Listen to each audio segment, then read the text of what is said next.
நடத்தோம் என்று சொல்லிய வில்லை பாட வில்லை பாட வரம் தந்தருள்வாய் கணபதியே வரம் தந்தருள்வாய் கணபதியே பசுவையும் பொருட்டுவையும் கணபதியே நிறைவாக தந்தருள்வாய் நிறைவாக தந்தருள்வாய் தொந்தி வைகின்ற பண்ணியே முன்னிருந்து நாம் பாட அருள் புரிவாய் நாம் பாட அருள் புரிவாய். மக்கள் நிறைந்த இந்த சபைதனிலே வில்லிலே இசை கூட்டி கதையொன்று நாம் கூற அந்த தெய்வங்கள் கூடியிருக்கின்றது. நாம கதைக்கு போறதுக்கு முன்னாடி கலைகளுக்கெல்லாம் முதன்மையான கலைவாணிக்கு ஒரு வணக்கம் சொல்லிடுவோம். வணக்கம். வெண்கமலம் மருளுகின்ற வாணியம்மா கலை வாணியம்மா இசை பாட வரம் வேண்டுமம்மா அருள் தாருமம்மா கும்பிட்டு தாழ்பணிந்தால் குற்றமெல்லாம் பொறுத்திடுவாய் கண்ணன நற்கலைகள் கேட்டவர்க்கு கொடுத்திடுவாய். ஆமா குருவே, இன்னைக்கு மக்களுக்கு நம்ம என்ன கதை சொல்ல போறோம்? சரி ஜெயராஜ், நம்ம இன்னைக்கு ஒரு வில்லுப்பாட்டை பத்தி பேச போறோம். வில்லுப்பாட்டுனா என்னன்னு தெரியுமா உங்களுக்கு? சொல்லுங்க. அந்த காலத்துல வில்லுல தானே போர்லாம் புரிஞ்சிட்டு இருந்தாங்க. போர் முடிஞ்சு சாயங்காலம் வீட்டுக்கு வந்தா அப்ப யூடியூப் நெட்ஃபிளிக்ஸ்லாம் கிடையாது இல்லையா? மக்களை குஷிப்படுத்துறதுக்கு பாட்டு இசை இதெல்லாம் வில்ல வச்சுதான் பண்ணாங்க. சண்டைக்கு எடுத்து போன வில்ல அப்படியே குப்புற படுக்க போட்டு அதுல கொஞ்சம் இசை காவியங்கள்லாம் கலந்து அதுலதான் எல்லாரும் என்டர்டெயின் பண்ணாங்க. அதே மாதிரி அந்த காலத்துல சங்க கதையும் வள்ளி திருமணமும் அந்த மாதிரி கதைகள்லாம் இந்த பாட்டு வடிவில் தான் சொல்லிட்டு இருந்தாங்க. ஆனா அந்த கதைலாம் நம்ம இன்னைக்கு சொல்ல முடியுமா? சொல்ல முடியாது. அதனாலதான் ஒரு நவீன வில்லு பாட்டு இன்னைக்கு பண்ண போறோம். என்ன கதை தெரியுமா உங்களுக்கு? முதல்ல ஒருத்தரோட கதை சொல்லலாம்னு நினைச்சோம். பொதுவா கதை சொன்னாலும் என்ன சொல்றாங்க எல்லாரும்? என்ன சொல்றாங்க? ஏன் கதையை ஏன் சொல்றேன்ட்டு சண்டைக்கு வராங்க. அதனால இந்த தடவை பொதுவான ஒரு விஷயத்தை பத்தி பேச போறோம். பொதுவான விஷயம் எதை பத்தி? ஆகாயத்தை பத்தியா? வேற என்ன? எது பொதுவான விஷயம் சொல்லுங்க பார்க்கலாம். காத்த பத்தியா? இல்ல இல்ல. வேற என்ன? காதல். ஏன்னா காதல்ல மோட்டிவேட் ஆனவங்களும் உண்டு, காதலால நோய்பட்டு வாடினவங்களும் உண்டு, லாஸ்ட் பெஞ்ச்ல இருந்து மெடல் வாங்கினவங்களும் உண்டு, ஃபர்ஸ்ட் ரேங்க் வாங்கினவங்க அரியர்ஸ் எழுதி எக்ஸ்ட்ரா பேட்ச் போனவங்களும் உண்டு. பல காவியங்கள் இதை பத்தி உண்டு. பாரதியார், ஷேக்ஸ்பியர்லாம் இதை பத்தி எழுதியிருக்காங்க. இந்த காலத்துல பாரதி ராஜா, கௌதம் மேனன் படம்லாம் எடுத்திருக்காங்க. அதனால இதை பத்தி நாங்க பேச போறோம். ஆனா ஒரு டிஸ்க்ளைமர், அதாவது இதை பத்தி பேசும்போது உங்களோட பழைய எண்ணங்கள்லாம் சொல்லுவாங்க இல்லையா, சப்கான்ஷியஸ் ஃப்ராய்டியன் சைக்காலஜி கேள்விப்பட்டிருக்கீங்க இல்லையா? அதாவது உங்க மனசுல இருக்க ஆழ்ந்த எண்ணங்கள்லாம் திடீர்னு வெளியே வரும். அந்த மாதிரி இந்த அடுத்த அரை மணி நேரத்துல வந்தா அதுக்கு நாங்க பொறுப்பு இல்லை. சரி, நம்ம கதைக்கு போவோமா? மனநல மருத்துவம் என்ன சொல்லுது தெரியுமா இதை பத்தி? காதல்லாம் எம்ஆர்ஐ ஸ்கேன்ல தெரியுமா உங்களுக்கு? காதல் தான் என்ன தெரியுமா? பிரெயின்ல லிம்பிக் சிஸ்டம்னு ஒண்ணு இருக்கு. அங்க நிறைய செரோட்டோனின், டோபமைன் அந்த மாதிரி அமிலங்கள்லாம் சுரக்குது. அது கொஞ்சம் எசைக்கு பிசைக்கு கொஞ்சம் தப்பா சுரந்துச்சுன்னு நினைச்சுக்கோங்க. அப்பதான் காதல் அப்படின்ட்டு ஒரு நோய் உண்டாகும். ஆனா சில விஷயத்துல நம்ம ஆராயக்கூடாது, அனுபவிக்கணும். அந்த மாதிரிதான் இன்னைக்கு காதலை பத்தி நம்ம அனுபவித்து பேச போறோம். சரி, நம்மளுக்கு இப்ப உங்களுக்கு எல்லாம் பழைய எண்ணங்கள்ல ஞாபகம் வரும்னு நினைக்கிறேன். ஞாபகம் வருதான்னு பாப்போம். இப்ப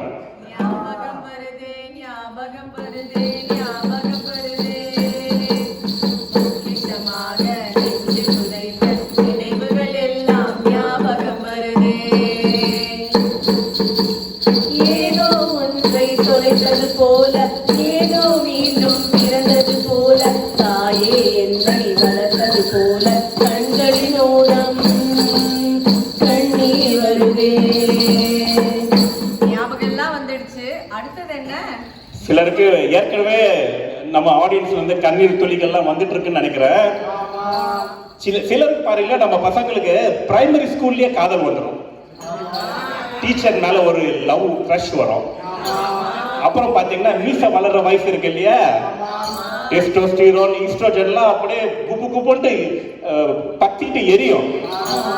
அப்ப என்ன ஆகும்னா, நம்மள சிலர் வந்து லக்கி கோ எஜுகேஷன் ஸ்கூல்ல படிச்சிருப்போம். சில அன்லக்கி பீப்புள்லாம் பாய்ஸ் ஒன்லி ஸ்கூல்ல படிப்பாங்க. அவங்களுக்குலாம் எதிர் வீட்டு பொண்ணும் பக்கத்து வீட்டு பொண்ணு மேலேயே காதல் வரும். நம்ம கோ எஜுகேஷன்ல படிச்ச இருக்கிறாங்கல்ல சிலர், அவங்க பக்கத்து பெஞ்சிலையோ எதிர் பெஞ்சிலோ உட்காந்துருப்பாங்க பாருங்க, அவங்க மேல ஒரு வகையான ஈர்ப்பு வரும். அவங்கள பத்தியே நினைச்சிட்டு இருப்பாங்க. லவ் வந்தா அப்சஷன் ஆயிடுவாங்க எல்லாரும். ஓசிடின்னு ஒண்ணு கேள்விப்பட்டிருக்கீங்க இல்லையா, அதாவது அவங்கள பத்திய எண்ணங்கள் மாறி மாறி வரும். அவங்களையே ஃபாலோ பண்ணுவாங்க. இந்த மாதிரி ஒரு காதல் வரும். ஒரு வழியா இதெல்லாம் தாண்டி +2 படிச்சு காலேஜ் மெடிக்கல் காலேஜ்ல போயிடுறாங்க. காலேஜ்னாலே ஜாலி தானே, அம்மா அப்பா கிடையாது. எல்லாருக்கும் வர ஃபர்ஸ்ட் இயர்ல ஒயிட் கோட் கொடுத்துருவாங்க. அது எத்தனை பேர் எவ்வளவு ஃப்ரீக்வெண்டா துவைப்பாங்கிறது வேற விஷயம். அதை போட்டுட்டு நம்ம ஃப்ரெண்ட்ஸோட லைப்ரரியில கம்பைன் ஸ்டடி போவாங்க. காதல் வருமா வளராதா? அப்படிதான் வந்து அந்த காதலித்த பெண்ணை பத்தி பாடுறாங்க. காதலிக்கும் பெண்ணின் கைகள் தொட்டு நீட்டினால் சின்ன தகரம் கூட தங்கம் தானே. காதலிக்கும் பெண்ணின் வண்ணம் கண்ணவெண்ணிலே மின்னும் பங்கும் கூட பவழம் தானே. சிந்து வேர்வை தீர்த்தமாகும், சின்ன பார்வை மோட்சமாகும். காதலின் சங்கீதமே பூமியின் புவாளமே. காதலின் சங்கீதமே பூமியின் புவாளமே. இந்த மாதிரி பொண்ணு மூஞ்சில வந்து ஒரு ஆக்னி பரு இருந்தா கூட பவளமாகும். அவளோட சின்ன சின்ன விஷயம் எல்லாம் பெரிய கோல்டு டஸ்ட் ஆகும். என்ன கிஃப்ட் கொடுக்கறதுன்றது பார்த்துக்கிட்டே இருப்பாங்க. காதல்லையே பல வகையான காதல் இருக்கு தெரியுமா உங்களுக்கு? சிலர் லக்கியா இருந்தா மியூச்சுவலா லவ் பண்ணுவாங்க. ஆனா பலருக்கு ஒன் சைடட் லவ் தான் இருக்கும். அதே மாதிரிதான் இவருக்கு ஒரு பொண்ணை பிடிக்கும், அந்த பொண்ணுக்கு இவர் ஃப்ரெண்டை பிடிக்கும். நம்மளுக்கு என்ன கிடைக்கிறதோட நம்ம கிடைக்காததான் நம்மளுக்கு ஒரு இன்ட்ரெஸ்டே இருக்கும். அந்த மாதிரி சிலருக்கு காதல் இருக்கு. சிலருக்கு பாத்தீங்கன்னா காதலை எக்ஸ்பிரஸ் பண்ண முடியாது, மனசுலயே வச்சு பூட்டிட்டு இருப்பாங்க. ஹவுஸ் ஏஜென்சி வரைக்கும் சொல்ல மாட்டாங்க. அதோட கொடுமை என்ன தெரியுமா, நல்லா படிக்கிருப்பாங்க, கடைசியில் அந்த பொண்ணு எடுத்தமா சொல்லும் அண்ணா அப்படின்வாங்க. அதோட கொடுமை என்ன தெரியுமா, கையில ராக்கின்னு ஒண்ணு இருக்கு தெரியுமா, இந்த ரக்ஷா பந்தன் அன்னைக்கு ராக்கி கிடைச்சு அண்ணான்னு நினைச்சுன்னா இப்படி பண்ணிட்டீங்களேன்னு சொல்லிடுவாங்க. அதனாலே பல பேர் அந்த ரக்ஷா பந்தன் அன்னைக்கு காலேஜே போக மாட்டாங்க தெரியுமா உங்களுக்கு? நம்ம ஆளுங்க இந்த மாதிரி தான் பண்ணுவாங்க. பொண்ணை வந்து அதே காதல் வளர்த்து மனசுக்குள்ளேயே பாடிட்டு இருப்பாங்க.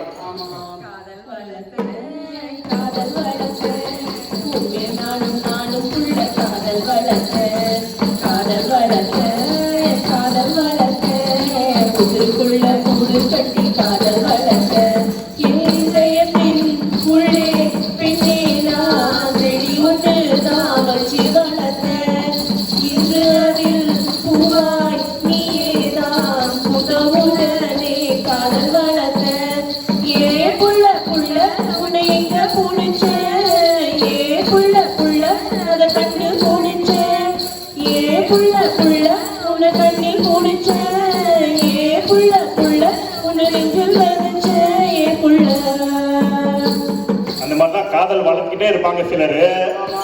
காதல் எப்படி உண்டாகும் தெரியுமா உங்களுக்கு? கண்டவுடன் காதல் அப்படித்தானே பலருக்கு நடக்கும். ஆனா சிலருக்கு எப்படி நடக்கும் தெரியுமா, மோதலுக்கு அப்புறம் தான் காதல் வரும். காதலுக்கு யாரு முக்கியமான ஹெல்ப் பண்றது தெரியுமா உங்களுக்கு? நம்ம நண்பர்கள் தானே. அதுக்கு தானே ஃப்ரெண்ட்ஸ் இருக்காங்க. அந்த காலத்துல புறாவை தூது விட்டாங்க, அப்புறம் லெட்டர் கவிதை எல்லாம் எழுதினாங்க, அப்புறம் இமெயில் வந்தது. இப்பெல்லாம் இன்ஸ்டாகிராம்லயும் ஃபேஸ்புக்லயும் தான் லவ்வே நடக்குது. ஒரு பொண்ணுகிட்டயோ பையன்கிட்டயோ லவ் சொல்றது எவ்வளவு கஷ்டம் தெரியுமா? ஏன்னா நம்ம சொல்லிடுவோம், அவங்களுக்கு நம்மள பிடிக்குமா பிடிக்காதன்றது ஒரு பெரிய விஷயம் இல்லையா? அதனால என்ன சொல்ல போகிறான்ட்டு மனசுலயே நொந்துட்டு இருப்பாங்க. காதல் சொல்ல நொடி ஒன்று போதுமே, அதை நானும் வைத்துக்குத்தானே ஒரு ஆயுள் வேண்டுமே. இல்லை என்று சொல்ல ஒரு கணம் போதும், இல்லை என்ற சொல்லை தாங்குவதென்றால் இன்னும் என்ன எனக்கோ ஜென்மம் வேண்டும். என்ன சொல்ல போகிறாய், என்ன சொல்ல போகிறாய்? ஆமா, நோட்டு வார்த்தை மட்டும் சொல்லக்கூடாது அப்படின்ட்டு நினைச்சிட்டு இருப்பாங்க. சரி, காதலோட சிம்டம்ஸ் என்ன தெரியுமா உங்களுக்கு? ஏன்னா ஹார்ட் அட்டாக் சிம்டம்ஸ் தெரியும், ஸ்ட்ரோக்கு ஒரு சிம்டம்ஸ் தெரியும், அதே மாதிரி லவ்வுக்கு என்ன சிம்டம்ஸ் தெரியுமா உங்களுக்கு?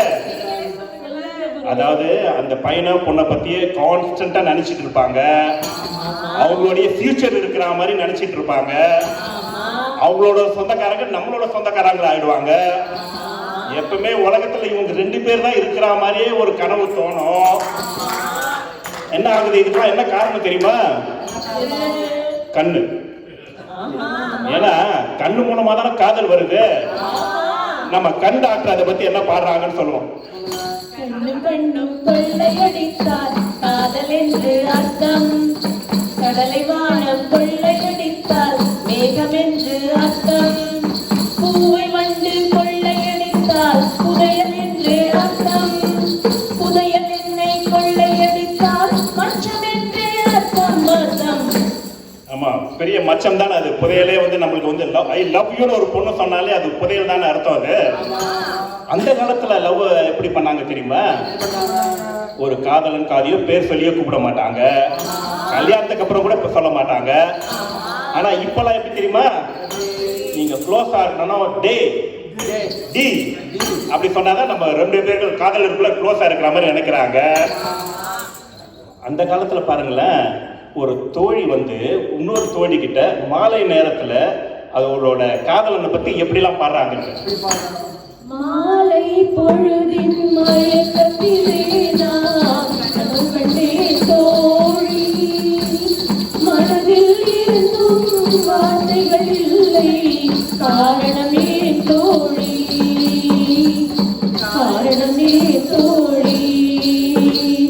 கனவில் வந்தவர் யார் என கேட்டேன், கணவர் என்றார் தோழி, கணவர் என்றால் அவர் கனவு முடிந்ததும் பிரிந்தது ஏன் தோழி. மாலை பொழுதின் மயக்கத்திலே நான் கனவு கண்டேன் தோழி. அந்த காலத்துல தமிழ் பொண்ணுங்களா, அதாவது அந்த காலத்துல பல ஆண்டுகளுக்கு முன்னால, பல நூற்றாண்டுக்கு முன்னால, சங்க காலத்துல தமிழ் பொண்ணுனா அச்சம், நாணம், மடம், பயிர்ப்பு, இந்த மாதிரி 4 குணங்கள் இருந்ததா அந்த காலத்துல சொல்றாங்க. பொண்ணுகிட்ட இதெல்லாம் கேட்டா இந்த கடையில விக்குதுன்னு கேட்பாங்க.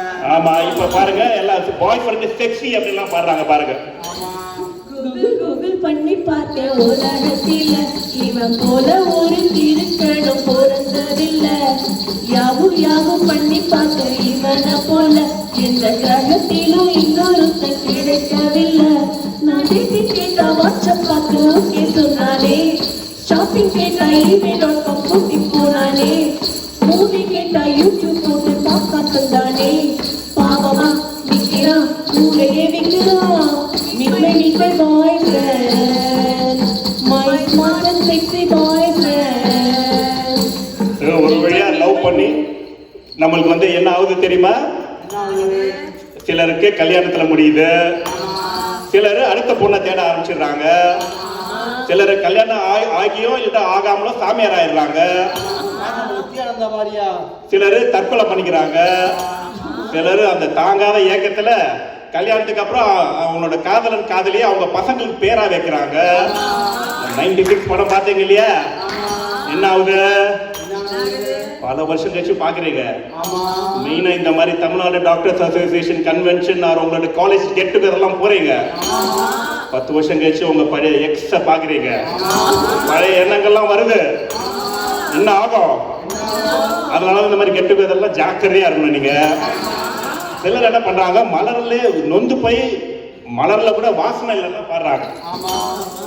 வாசமில்லா மலரிது வசந்தத்தை தேடுது, வைகையில்லா மதுரை இது மீனாட்சி தேடுது.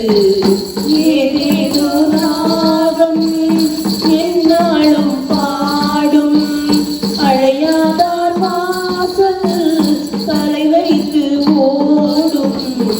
வாசமில்லா மலரிது வசந்தத்தை தேடுது. அப்படிதான் வைகை இல்லாம முதல்ல இருக்க முடியுமா? காதல் இல்லாம வாழ்க்க முடியுமா? காதல்ல பாத்தீங்கன்னா காதல் தோல்வியில ஆண்களா பெண்களா பாதிக்கப்பட்டதுன்னு யாருன்னு தெரியுமா உங்களுக்கு? சினிமால பாத்தீங்கன்னா ஆம்பளைங்க தான் பொம்பளைங்களால ஏப்பாத்தப்படுற மாதிரி பாடுறாங்க. வாய் தீஸ் கொலவரி பாட்டு கேள்விப்பட்டிருக்கீங்க இல்லையா? சிலர் பாடுறாங்க அவள் பறந்து போயிட்டா அப்படின்னு. அவள் பறந்து போனாளே, என்னை மறந்து போனாளே, நான் பார்க்கும் போது கண்கள் இரண்டை கவர்ந்து போனாளே, அவள் பறந்து போனாளே.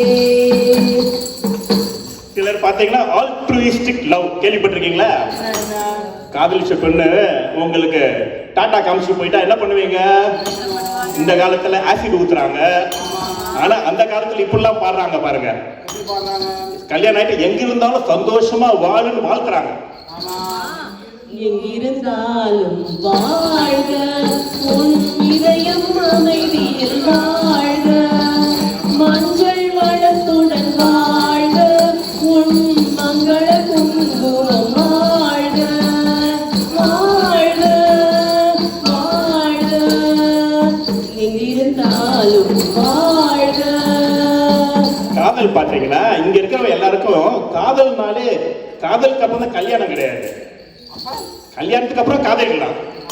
இங்க பலர் நம்மளுக்கு கல்யாணத்துக்கு அப்புறம் தானே காதலிக்க ஆரம்பிச்சிருக்கோம் நம்ம. ஆனா இந்த ஊர்ல பாருங்க அரேஞ்ச் மேரேஜும் ஃபோர்ஸ்ட் மேரேஜும் கன்ஃபியூஸ் பண்ணிக்கிறாங்க. சிலருக்கு ஆனா என்ன ஆகுதுன்னா ரொம்ப நாள் கல்யாணத்துக்கு அப்புறம் கொஞ்சம் மன சோர்வு உண்டாகுது. ஆனா காதல் எந்த வயசுல வரலாம் பார்க்கல தெரியும் இல்லையா? பல பேர் முதல் மரியாதை 10 தடவை பார்த்துருப்பீங்க. சிலருக்கு அந்த மாதிரிதான் நினைவுலாம் வரும். வயதானாலும் காதல் போகாது இல்லையா? அது வேற மாதிரியான காதல். அது போன பூங்காற்று திரும்பி ஒரு மாதிரி நம்ம ஏங்குற காலம் அது.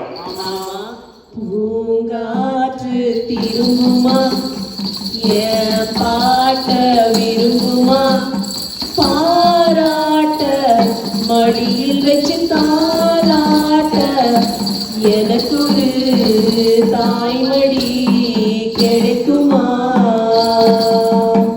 தாய்மடி நம்மளுக்கெல்லாம் கிடைக்கணும்னு எல்லாரும் வேண்டுறோம் இல்லையா? ஆனா காதல்ன்றது பாருங்க மனுஷங்க மேல மட்டும் இல்ல, கடவுள் மேலேயே காதல் வரும். நம்ம ஆண்டாள் கேள்விப்பட்டிருக்கீங்க இல்லையா? மதுரை மீனாட்சி அம்மன் கேள்விப்பட்டிருக்கீங்க இல்லையா? அவங்களாம் கடவுளையே காதலிச்சு கல்யாணம் பண்ணிக்கிட்டாங்க. சில காதல் பார்த்தீங்கன்னா மனிதர் உணர்ந்து கொள்ள இந்த மனித காதலே அல்ல. இது மனித காதல் அல்ல, அதையும் தாண்டி புனிதமானது. அபிராமியே தாலாட்டும் சாமியே நான் தானே தெரியுமா? சிவகாமியே சிவனை நீ பாதியே அதுவும் உனக்கு புரியுமா? இந்த கதைக்கு முடிவுல கிட்டத்தட்ட வந்துட்டோம் நம்ம. காதல்ன்றது மனுஷங்க மேலேயே கடவுள் மேல மட்டும் கிடையாது, பெட் மேலேயும் இருக்கும். எத்தனையோ பேர் வீட்டுல நாய் அப்படி சொல்லக்கூடாது, பெட்ஸ் எல்லாம் வீட்டுல விட்டுட்டு வந்திருக்கோம். நம்ம ராஜா ராணியை வீட்டுல விட்டுட்டு வந்திருக்காரு. நம்மளுக்கு குழந்தை மேல வரதும் ஒரு காதல் தானே. எஸ்பெஷலி அப்பாங்களுக்கு அவங்களோட பெண் குழந்தை மேல ஒரு வகையான காதல் தான் அதுவும். இந்த அப்பா பாருங்க, அந்த யாழ் போல மீட்டுகிறாள் அப்படின்னு பாடுறாரு இந்த அப்பா. ஆனந்த யாழை மீட்டுகிறாய், அடி நெஞ்சில் வண்ணம் தீட்டுகிறாய். அன்றினும் குடையை மீட்டுகிறாய், அதில் 1000 மழை துளி கூட்டுகிறாய். இரு நெஞ்சம் இணைந்து பேசிட உலகில் பாஷைகள் எதுவும் தேவையில்லை. சிறு புல்லில் உறங்கும் பனியில் திரியும் மலையில் அழகோ தாங்கவில்லை. உந்தன் கைகள் பிடித்து போகும் வழி அது போறதில்லை, இன்னும் வேண்டுமடி. இந்த மண்ணில் இது போல் யாரும் இங்கே எங்கும் வாழவில்லை என்று தோன்றுதடி. ஆனந்த யாழை மீட்டுகிறாய், அடி நெஞ்சில் வண்ணம் தீட்டுகிறாய். நம்ம கடைசியா ஒண்ணு மட்டும் சொல்லி முடிச்சிருவோம். பாரதி என்ன சொல்லியிருக்காரு? என்ன சொல்றாரு? காதலினால் மானுடருக்கு கலவி உண்டாம், காதலினால் மானுடருக்கு கவிதை உண்டாம், கானம் உண்டாம், சிற்பம் முதல் கலைகள் உண்டாம். ஆதலால் காதல் செய்வீர் மானிடரே. காதல் இருந்தா மரணம் கூட பொய் என்று சொல்லியிருக்காரு. காதல் என்றால் என்ன? ஒரு தன்னலம் அற்ற ஒரு நிலை. பகவத்கீதையில சொல்லிற மாதிரி பலனை எதிர்பார்க்காமல் செய்யும் செயலே காதலின் வெளிப்பாடு. வாழ்க்கையில நாம தேடி சென்று அடைவதை விட நம்மை தேடி வருவதை விரும்புவதே சந்தோஷத்துக்கு வழி. ஆகவே நாம் அனைவரும் எந்த சூழ்நிலையிலும், எந்த வயதிலும், எந்த காரியத்தையும் அன்போடு காதலோடு செய்வோம் என்று கூறி இங்கு வந்திருக்கும் அனைவருக்கும் ஒரு நன்றியை கூறுவோம். மங்களம்